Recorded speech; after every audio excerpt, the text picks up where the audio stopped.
শুভ সকাল বন্ধুরা, কেমন আছেন সবাই? আশা করি যে যেখানে আছেন সবাই খুব ভালো আছেন এবং সুস্থ আছেন।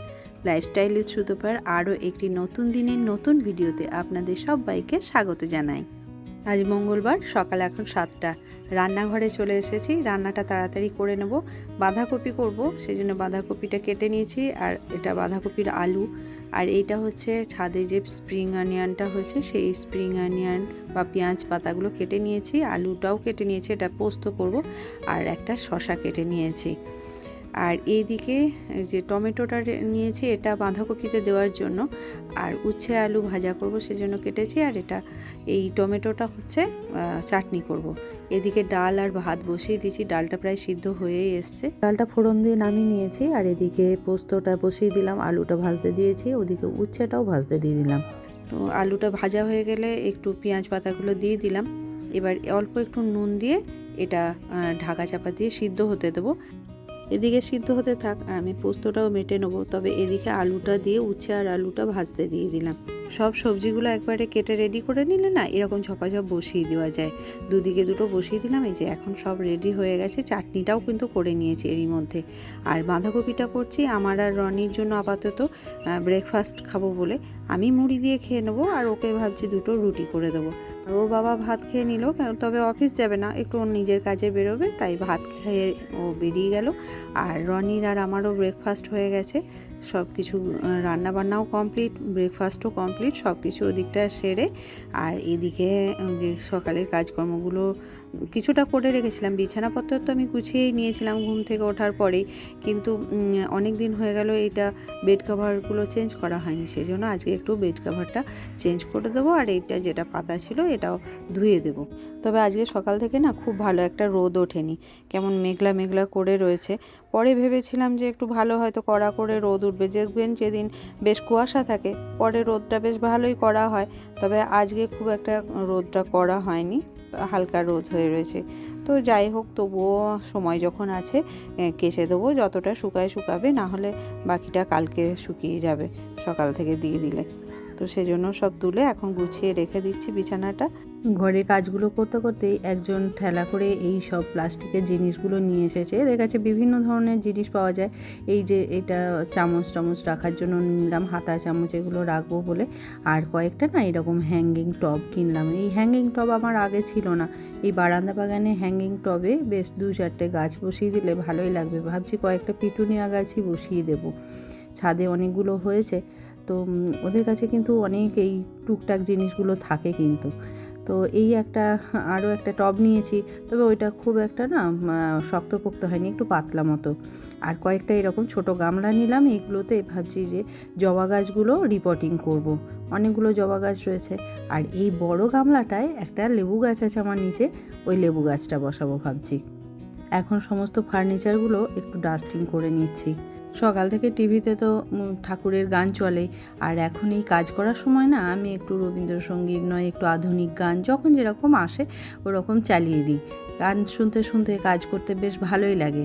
আর কাজগুলোও হয়ে যায় সেরকমভাবে, কিন্তু আর মনেও হয় না যে বাবা অনেক কাজ করতে হবে কি কিছু, এগুলো কিন্তু মনের মধ্যে আসেই না। গান শুনতে শুনতে বেশ সুন্দর কাজগুলোও হয়ে যায়, আর মনটাও ভালো লাগে। অনেক দিন হয়ে গেল কুশন কভারগুলো চেঞ্জ করা হয়নি, তো সেই জন্য ভাবছি যে আজকে একটুখানি এগুলো কেচে নিই। একেবারে ওই বেড কভারের সাথে এগুলোও ধুয়ে দেবো। আর একটুখানি যদি সময় পায় তো ভাবছি একটু এটা চারিদিকটা একটু সেলাই করে দেবো, যাতে এইটা ফিটিংসটা হয় একটু বেশ বড় বড়। তখন আন্দাজে কিনে নিয়ে এসেছিলাম, এগুলো গড়িয়াহাট থেকে কিনেছিলাম। তো দেখছি যে পরে পরানোর পর এই কভারগুলো দেখছি একটু বড় বড়। তো বড় থাকলে কিন্তু দেখবেন ভালো লাগে না। তো সেই জন্য ভাবছি আজকে ধোয়ার পরে শুকিয়ে গেলে একটুখানি চারিদিকটা চেপে দেবো, তাহলে একটু টাইট হয়ে গেলে ভালো লাগবে। আর এই কাঠের ফার্নিচারগুলো না ভালো করে না মুছলে ধুলো বসে যায় তো, আর একবার ধুলো জমে গেলে এই পালিশটা নষ্ট করে দেয়। আর একবার পালিশ নষ্ট হলে আবার পালিশ করাতে কিন্তু অনেক টাকা খরচা। আর তাছাড়া পালিশ না থাকলে কাঠের জিনিস কিন্তু একদমই দেখতেও ভালো লাগে না। ওদিকে কাজকর্ম মোটামুটি কমপ্লিট করে এখন রান্নাঘরে চলে এলাম। রান্নাবান্না তো কমপ্লিট হয়ে গেছে আর ব্রেকফাস্টও সব হয়ে গেছে, আর সেই জন্য এখানে কিছু বাসনও জমে গেছে। তো চা খাওয়ার সেই সসপ্যান থেকে সবই জমে রয়েছে। তো যাই হোক, এখন এই কিচেনের কাউন্টার টপটা পরিষ্কার করে দিলাম ভালো করে, একটু ভিম জেল লাগিয়ে পরিষ্কার করে নিলাম। এখন বাসনগুলো ধুয়ে নিচ্ছি। এখানে মোটামুটি প্রথম পর্বে জলটা ঝরিয়ে নিই, তারপর এই যে জানালায় বাস্কেটটা রাখা আছে বাসনের, এখানে দিয়ে দিই। এরপর আস্তে আস্তে সারাদিনে শুকিয়ে যায় বাসনগুলো। এরপর এই যে বাসনগুলো জল ঝরানোর জন্য যে জলটা পড়েছিল সেটা এই স্পঞ্জ ওয়াইপ দিয়ে এখন মুছে নিই। আর আমি ঘরটা মুছবো এবারে। ঘর মোছার আগেই আমি কিচেনটা পরিষ্কার করে নিই, কারণ বাসন টাসন ধুলে বা এই কাউন্টার টপটা যখন সাবান দিয়ে পরিষ্কার করি তখন অনেক সময় জল নিচেতে পড়ে যায় ছিটকে। তো সেই জন্যই আবার তা না হলে আমাকে আলাদাভাবে মুছতে হবে। তাই আমি ঘর মোছার আগেই মুছে নিই। একবারে ঘর মুছে নিলে ওই জায়গাগুলোও পরিষ্কার হয়ে যায়, তখন আর আলাদা করে আমাকে ডবল খাটনি খাটতে হয় না। তো যাই হোক, এখন এই যে ঘরটা মুছে নিচ্ছি। আর ব্যালকনিতে তো এখন বেশ আমার সুবিধাই হয়েছে, এই একদিকে গাছপালাগুলো সরিয়ে দিই, তারপরে ঘরটা মুছে নিই, বা ব্যালকনির এই যে উপরটা মুছে নিই, তারপর আবার এই টবগুলো সাজিয়ে রেখে দিই। তো চলুন এখন ঘরটা মুছে নিই, মুছে নিয়ে একেবারে স্নান করে আপনাদের সাথে দেখা হচ্ছে। এখন স্নান সেরে ছাদে চলে এসেছি। আর আজকে সকাল থেকে সেরকম তো রোদটা খুব একটা তাপ নেই, সেজন্য স্নান করার পর কিন্তু বেশ ঠান্ডাও লাগছে। এখন এখানে একটু বসবো একটু রোদটাতে। আর যে কটা জামা কাপড় আমার স্নান করার সময় ছিল এগুলো কেচে নিয়ে চলে এসেছি, এখন এখানে শুকোতে দিয়ে দিচ্ছি। আর সকালে যে সমস্ত জামা কাপড় বা এই যে বেড কাভারগুলো ভিজিয়েছিলাম ওগুলো স্নান করার আগেই কেচে শুকোতে দিয়ে গেছি, তা না হলে আজকে রোদের তাপ নেই যেহেতু শুকোবে না। আর তাপ কম হলেও আমি স্নান করে আস্তে আস্তে কিন্তু অনেকটাই শুকিয়ে গেছে। আর এই শীতকালে সকালে ঘুম থেকে উঠে থেকে জল ঘাঁটতে ঘাঁটতে হাতগুলোর আর কিছু অবস্থা থাকে না। আর স্নান করার পর তখন বসে মনে হয় বেশ ঠান্ডা লাগছে, রোদে একটু বসলেই ভালো হয়। তো যাই হোক, এখন আর সেরকম অন্য কোনো কাজ নেই, একবারে আবার লাঞ্চ করব। বাবুও ওই ঘরে ওর নিজের কাজ করছে, আর আমি এখানে ভাবলাম রোদে যখন বসেই থাকবো তখন এই কাজটা সেরেই রাখি। আর এইটা করতেও কিন্তু বেশ সময়ই লাগে, চুপচাপ বসে না থাকে তো কিছুটা কাজ করে নিই। তো সেজন্যই এই মটরশুঁটি এনেছিল 1 কেজি মতো, সেগুলোই ছাড়িয়ে রাখছি। আর দেখবেন এই মটরশুঁটির মধ্যে না দু একটা এমনি খারাপও থাকে, তো সেগুলো যদি একসঙ্গে রেখে দেওয়া হয় অনেক সময় না ছাড়িয়ে রাখলেও, তো অন্যগুলোকেও নষ্ট করে দেয়। তো সেই জন্যই এখন এই যে আমি এখন ছাড়িয়ে রেখে দিচ্ছি। এরপর একটা কৌটায় ঢেলে ফ্রিজে রেখে দিলে কিন্তু খারাপ হয় না, ভালোই থাকে। আর এই দেখুন পুরো মটরশুঁটি আমার ছাড়ানো হয়ে গেছে। এইভাবে ছাড়িয়ে রাখলে না রান্নার সময়ও বেশ সুবিধা হয়।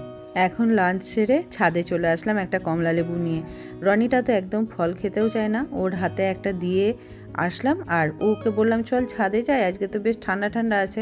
তো কিছুতেই ছাদে আসলো না, বললো ওর কি কাজ আছে, তো বসে বসে ওর রুমে কাজ করছে। আর আমি একটা কমলা লেবু নিয়ে ছাদে চলে এসেছি, এখন এই বসে বসে ছাড়িয়ে খাবো। তবে সূর্যের কিন্তু কোনো তাপ নেই, রোদের কোনো তাপ নেই, মনে হচ্ছে যেন একদম সন্ধ্যা হয়ে আসছে। তো তবুও এই ঘরের থেকে ছাদটাতেই মনে হচ্ছে বেশ একটু আরাম আছে, একটু গরম ভাব আছে, খুব একটা রোদের তাপ নেই ঠিকই। তো যাই হোক, আবার এই যে জামা কাপড়গুলোও তুলতে হবে সব। এই শীতকালে ছাদে রোদের মধ্যে বসে কমলা লেবু খেতে কিন্তু বেশ ভালোই লাগে। আর এই সময় তো কমলা লেবুগুলো বেশ মিষ্টিও হয়। যদিও আমার অত ফল খেতে ভালো লাগে না, কয়েকটা বিশেষ ফলই ভালোবাসি, তবে সিজনে যে ফলটা ওঠে সেই ফলটা কিন্তু খাওয়া উচিত আমাদের শরীরের জন্য। তো সেই জন্য একটু একটু খাই। আর যেহেতু আজকে সেরকম রোদ নেই, এই যে কুশন কভারগুলো কেচে দিয়েছিলাম, এগুলো যেহেতু কাজ করা আছে না সুতোর, একটু মোটা, সেই জন্য আর এগুলো শুকায়নি, এগুলো আবার কালকে দিতে হবে। আর যে জামাগুলো ধুয়ে দিয়েছিলাম ওগুলোও খুব ভালো শুকায়নি, মোটা জায়গাগুলো একটু করে ভিজে রয়েছে, কাল সকালে একবার রোদে দিয়ে দিতে হবে। ওদিকে জামা কাপড়গুলো যেগুলো ভিজে ছিল সেগুলো আবার সিঁড়ির রেলিংয়ে শুকোতে দিয়ে দিলাম, সারা রাতে যেটুকু টানে। আর এইসব করে একটু গাছপালাগুলো দেখতে নিতেই সন্ধ্যা হয়ে গেল। তারপর আর কি এই সন্ধ্যা দিতে চলে এলাম। সন্ধ্যাবেলায় যেমন মাঝে মাঝে সময় থাকলে ধুনো জ্বালি, তো উপরে নিচে সব জায়গায় একটু ধুনো দেখায়, তেমনি আজকে আবার একটুখানি কর্পূর জ্বেলে নিলাম। মাঝে মাঝে না কর্পূর দিয়ে একটু আরতি করলে সব ঘরে একটু দেখালেও কিন্তু খুব ভালো, জানেন তো। আমি তো মাঝে মাঝে যেদিন সময় থাকে সেদিন একটু এগুলো দেওয়ার চেষ্টা করি, একটু ধুনো জ্বালি এরকম করি, কারণ এগুলো একটু সময় লাগে তো। যোগা ক্লাস থাকলে সেগুলো আর হয়ে ওঠে না। এখন তুলসীতলাতে বা অন্যান্য ঘরগুলোতেও একটু দেখিয়ে নেব। দুপুরবেলায় যে মটরশুঁটিগুলো ছাড়িয়েছিলাম না, সেগুলোই এখন এই কৌটার মধ্যে ঢেলে ফ্রিজে রেখে দেবো। তবে আমি ডিপ ফ্রিজে রাখবো না, এমনি নর্মাল ফ্রিজে রেখে দেবো, কেননা এটা তো তাড়াতাড়ি ব্যবহার হয়ে যাবে, এমনি ফ্রিজে রাখলে অসুবিধা নেই। তবে যখন মটরশুঁটির দাম কম হয়ে যায় সেই সময় কিন্তু এরকম স্টোর করতে পারেন সারা বছর খাওয়ার জন্য। ডিপ ফ্রিজে রেখে দিলে কিন্তু সারা বছর খুব ভালো থাকে, সারা বছর ব্যবহার করা যায়। তবে কিন্তু সব সময় ফ্রিজ চলতে হবে। তবে আমরা যেহেতু মাঝে মাঝেই কয়েকদিনের জন্য বাড়িতে থাকি না, সেই জন্য আর স্টোর করতে পারি না, জানেন তো। না হলে এইভাবে যদি রেখে দেওয়া যায় সারা বছর খুব ভালোভাবে ব্যবহার করা যায় যখন মটরশুঁটি পাওয়া যায় না। আর এখন আমার জন্যই 1 কাপ লিকার চা করলাম। রনিকে জিজ্ঞেস করলাম তো দেখছি ও ঘুমাচ্ছে, তো সেই জন্য আর ওকে ডাকলাম না। ও উঠলে পরে যদি খেতে চায় তো খাবে। আর ও লিকার চাটা খুব একটা ভালোও বাসে না, একটু দুধ চা খেতেই পছন্দ করে। তো আমি আর ওকে ডাকিনি, আমার একার জন্যই একটু চা বানিয়ে নিলাম। এর মধ্যে আমি 1 লিটার দুধের ক্ষীর বানিয়ে নিয়েছি, আর এখন পিঠেগুলোও তৈরি করে নিলাম। এখন কড়াতে দুধ দিয়ে দিচ্ছি। আমি 1 লিটার দুধ নিয়েছি আর 1 লিটার দুধের ক্ষীর করেছি। তো যাই হোক, এখন দুধটা ফুটে উঠলে এর মধ্যে পুলিগুলোও দিয়ে দেবো, আর একটু চুষি বানিয়ে নিয়েছি, তো সেই চুষিটাও দিয়ে দেবো। আর ফুটে উঠলে তারপর যখন ভেসে উঠবে পুলি পিঠেগুলো দুধের ওপরে, তখন খেজুর গুড় দিয়ে দেবো। তো বিভিন্ন শেপের বানিয়ে নিয়েছি। আমরা এটা দুধ পিঠে বা দুধ পুলি বা পুলি পিঠে এইভাবেই বলে থাকি। তো আপনারা কে কী বলেন অবশ্যই কমেন্ট করে জানাবেন। আর এই যে আমার পিঠেটা রেডি হয়ে গেছে, দেখতে তো খুবই সুন্দর হয়েছে আর খুব সফটও হয়েছে, খেতেও ভালো হয়েছিল। তো বন্ধুরা, আজকের ভিডিওটা এখানেই শেষ করছি। আজকের ভিডিও আপনাদের কেমন লাগলো অবশ্যই কমেন্ট করে জানাবেন, ভালো লাগলে একটা লাইক করে দেবেন। তো দেখা হবে আবার একটা নতুন ভিডিওতে। ততক্ষণ সবাই ভালো থাকবেন, সুস্থ থাকবেন, সাবধানে থাকবেন।